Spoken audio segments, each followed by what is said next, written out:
నమస్తే. మీ ఎర్రమిరెడ్డి తిరుపతి రెడ్డి.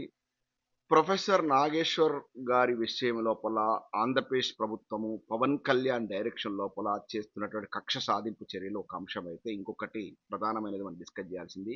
మన తెలుగు వారందరి ఆరాధ్య దైవం, మన మనము అభిమానించేటువంటి దివంగత నాయకులు శ్రీ ఎన్టీ రామారావు గారి విగ్రహం ఏదైతే హైదరాబాద్‌లో పెడదామని కాంగ్రెస్ ప్రభుత్వం చేస్తా ఉందో దాని గురించి మాట్లాడుకుందాం. దాని వెనుకున్నటువంటి దురుద్దేశం ఏంది? రాజకీయ ప్రయోజనాల కోసం చేస్తున్నారా? లేదా? అనేది విశ్లేషించుకుందాం ఈరోజు.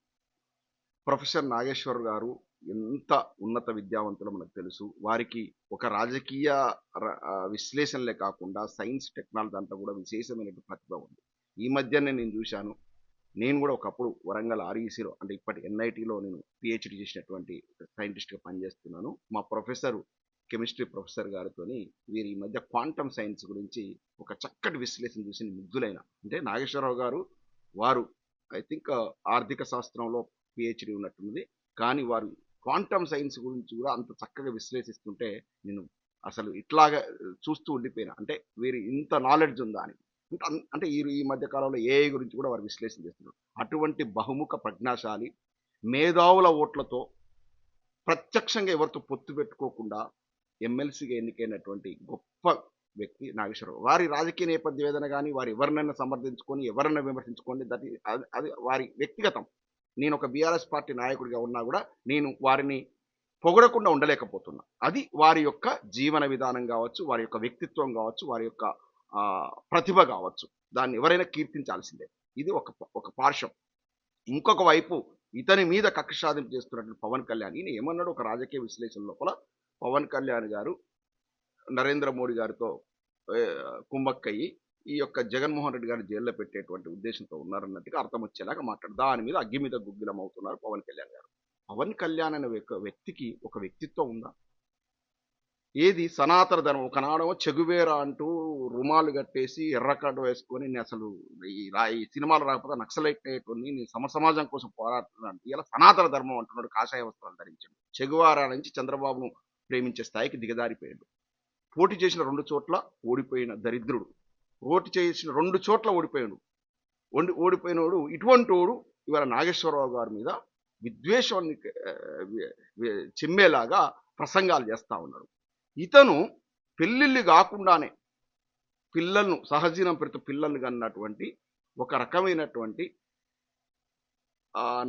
విషయానికి నాంది పలికిన వ్యక్తి. ఇతన్ని ఆదర్శంగా తీసుకొని ఇవాళ చాలా మంది యువతంతా కూడా తప్పదాట్లు వేస్తున్నారు తెలుగు రాష్ట్రాల లోపల.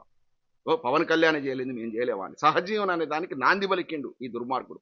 ఇటువంటి వ్యక్తి ఇంటికి స్వయాన నరేంద్ర మోడీ గారు వెళ్ళి ఆలింగనం చేసుకుంటాడు ఇటువంటి వ్యక్తిని. అంటే ఏం సందేశం ఇస్తుంది నరేంద్ర మోడీ గారు? మీరు పొద్దున చేస్తే జై శ్రీరామ్, మా యొక్క రాజ్యమే శ్రీరామ రాజ్యం, మా మార్గమే శ్రీరామ మార్గం అంటాడు. కానీ శ్రీరామచంద్రుడు వారి తండ్రి గారికి దశరథ రాజుకు 3 భార్యలు ఉండొచ్చు. కానీ శ్రీరాముడు నాకు ఒక్కరే భార్య అంటూ సీతాదేవిని చేసుకొని ఏక పత్నివరుడిగా ఉన్నాడు కదా.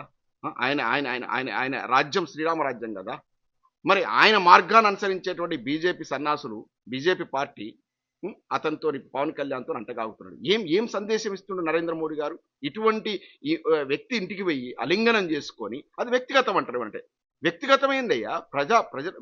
ఇప్పుడు ప్రభుత్వంలో ఉన్నప్పుడు నాయకులు వెలుగుతున్నప్పుడు వ్యక్తిగతం ఉండదు. నాయకుడిని అనుసరించేటువంటి అనుచరగణం లక్షలాది కోట్లాది మంది ఉంటారు. ఇలా నరేంద్ర మోడీ గారిని నిజంగానే ఈయన శ్రీరామచంద్రుడిని అభిమానిస్తున్నాడేమో, శ్రీరాముడి రాజ్యాన్ని నెలకొల్పుతున్నాడని అనుకుంటూ గుడ్డిగా ఇతన్ని అనుసరించేట్టు కోట్లాది మంది భారతీయులు ఉన్నారు.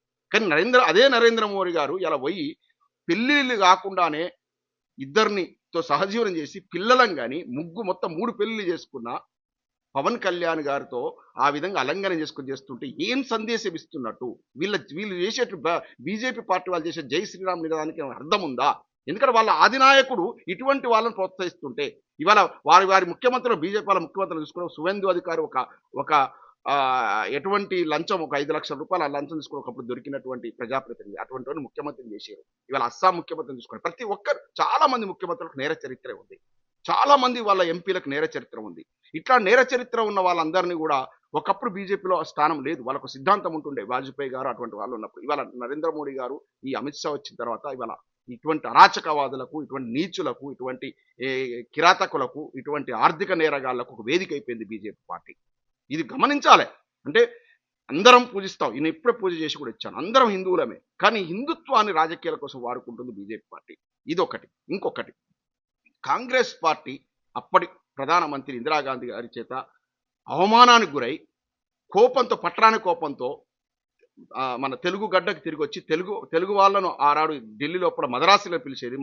మనకంటూ ఒక సెల్ఫ్ రెస్పెక్ట్ లేదు, అసలు మనకు గుర్తింపే లేదు, మన గుర్తింపు తీసుకురావాలని చెప్పేసి ఎన్టీ రామారావు గారు వచ్చేసి కాంగ్రెస్ పార్టీ యొక్క మదం అణచడం కోసం తెలుగుదేశం పార్టీ స్థాపించి 9 నెలల్లోనే తెలుగుదేశం పార్టీని అధికారం తీసుకొచ్చిన గొప్ప మహనీయుడు ఎన్టీ రామారావు గారు. అంటే ఆయనకి నరనరాన వ్యతిరేకత ఉండే కాంగ్రెస్ పార్టీ అంటే, ఢిల్లీ పార్టీ కాంగ్రెస్ పార్టీ నరనరాన వ్యతిరేకత ఉండే అటువంటి ఎన్టీ రామారావు గారు. ఆయన కాంగ్రెస్ పార్టీతో ఏనాడు కూడా చేతులు కలపలే. కాంగ్రెస్ పార్టీ అంటే అత్యంత అసహించుకున్నటువంటి గొప్ప వ్యక్తిత్వం ఉన్న నాయకుడు ఎన్టీ రామారావు గారు. అటువంటి ఎన్టీ రామారావు గారి ఆధ్వర్యంలో నాయకులుగా వెలిగినటువంటి తుమ్మల నాగేశ్వరరావు గారు, ఇటువంటి వాళ్ళంతా కలిసి ఇవాళ కాంగ్రెస్ ప్రభుత్వంలో మంత్రులుగా ఉండి అదే కాంగ్రెస్ ప్రభుత్వం చేత ఎన్టీ రామారావు గారి విగ్రహాన్ని హైదరాబాద్లో ప్రతిష్ఠిస్తారట. ఇంకా అంతకు మించిన అవమానం ఆ మహానాయకుడికి ఉందా? ఆయన ఆత్మకు శోభించదా? ఎన్టీ రామారావు గారి ఆత్మకు శోభించదు. ఇదంతా రాజకీయాల కోసం కాదా? ఓట్ల కోసం కాదా? ఎందుకంటే ఎన్టీ రామారావు గారి యొక్క విగ్రహం పెడితే హైదరాబాద్లో ఉన్నటువంటి సీమాంధ్ర ఓట్లను కొల్లగొట్టొచ్చారు. ఒక ప్రత్యేక సామాజిక వర్గం నుంచి ఓట్లను కొల్లగొట్టచ్చు. కానీ ఆ సామాజిక వర్గం చెందిన వాళ్ళ అయితే ఆరాధ్య దైవే వాళ్ళకైతే. అటువంటి నాయకుడిని ఈ యొక్క విగ్రహాన్ని కాంగ్రెస్ ప్రభుత్వం కనుక ఆవిష్కరిస్తే అంతకు మించిన అవమానం లేదు, అంతకు మించినటువంటి ఆత్మక్షోభ ఉండదు ఎన్టీ రామారావు గారికి. ఆయన శిష్యులే వీళ్ళంతా కూడా. ఎవరు? మా ఎర్రబెల్లి దయాకర్ రావు గారు కావచ్చు, కేసీఆర్ గారు కావచ్చు, రమణ గారు కావచ్చు, ఇటువంటి వాళ్ళంతా ఆయన శిష్యులే. కానీ ఏనాడు కూడా కేసీఆర్ గారు కూడా ఏనాడు కూడా ఒక్క మాట కూడా ఎన్టీ రామారావు గారు తుల్లాలే తెలంగాణ ఉద్యమ కాలంలో కూడా. ఎందుకంటే అంత ప్రత్యేకమైన రెస్పెక్ట్, ఆయనను రాజకీయ పార్టీలకు అతీతంగా ప్రేమిస్తాం అందరం ఎన్టీ రామారావు గారిని. అటువంటి నాయకుడిని ఆత్మక్షోభించే విధంగా ఆనాడు ఇప్పటి రేవంత్ రెడ్డి గారు గురువు గారైనటువంటి చంద్రబాబు నాయుడు గారు ప్రత్యక్షంగా కేసీఆర్ గారిని ఢీకొట్టడం కోసం, అంటే ఒక ప్రాంతీయ పార్టీ అయిన టీఆర్ఎస్ పార్టీ బొందబెట్టడం కోసం అటువంటి నీచమైనటువంటి కాంగ్రెస్ పార్టీతో జతకట్టిండు ఎవరు? చంద్రబాబు నాయుడు గారు. ఆనాడు తెలంగాణ ప్రజలు చిత్కరించారు. ఇవాళ ఆయన శిష్యుడు రేవంత్ రెడ్డి గారు ఆడుతున్న జగన్నాటక ఇటువంటి నాటకాన్ని కూడా ప్రజలు గమనిస్తున్నారు. ఎన్టీ రామారావు గారి విగ్రహాన్ని ఇవాళ చంద్రబాబు నాయుడు గారి శిష్యుడైనటువంటి రేవంత్ రెడ్డి గారి కాంగ్రెస్ ప్రభుత్వం ఆవిష్కరించడం అనేది సగటు ఎన్టీ రామారావు గారి అభిమాని ఎవరు కూడా దాన్ని ఆమోదించరు. తెలంగాణ ప్రజలు ఇటువంటి నీచ రాజకీయాన్ని ఎప్పుడు ఎండగడుతున్నట్టు ఇంతకుముందు కూడా చెంప దెబ్బ కొట్టిర్రు. అప్పుడు 2014 ఎలక్షన్ల కలిసి పోటీ చేస్తే మొత్తం చిత్తు కూడా ఇచ్చారు తెలుగుదేశం పార్టీని ఇక్కడ తెలంగాణ లోపల. మీరు పోయి కాంగ్రెస్తో గెలవడం ఏంటని. ఇవాళ కూడా అదే పరిస్థితి. ఇలా కాంగ్రెస్ ప్రభుత్వం గనక ఎన్టీ రామారావు గారి విగ్రహాన్ని ఓపెన్ చేస్తుందంటే దాని వెనుక ఉన్నటువంటి రాజకీయ దురుద్దేశం ఉందో ఉద్దేశం ఉందో అందరికీ తెలుసు. ఎన్టీ రామారావు గారి విగ్రహాన్ని ఆవిష్కరిస్తున్నారు కాంగ్రెస్ ప్రభుత్వం. ఎందుకు? ఓట్ల కోసం. మరి ఇక్కడి ప్రాంతానికి చెందినటువంటి వ్యక్తి ఎన్టీ రామారావు గారు ఆనాడు పోటీ కూడా పెట్టలే నంద్యాల లోపల పివి నరసింహారావు గారి మీద. ఎందుకంటే మన ప్రాంతం నుంచి మన తెలుగువాడు ప్రధానమంత్రి అవుతున్నాడు. మరి అదే పివి నరసింహారావు గారికి గౌరవం ఎందుకు ఇట్లేదు కాంగ్రెస్ ప్రభుత్వం? అంటే రాజకీయాల కోసం కాదా?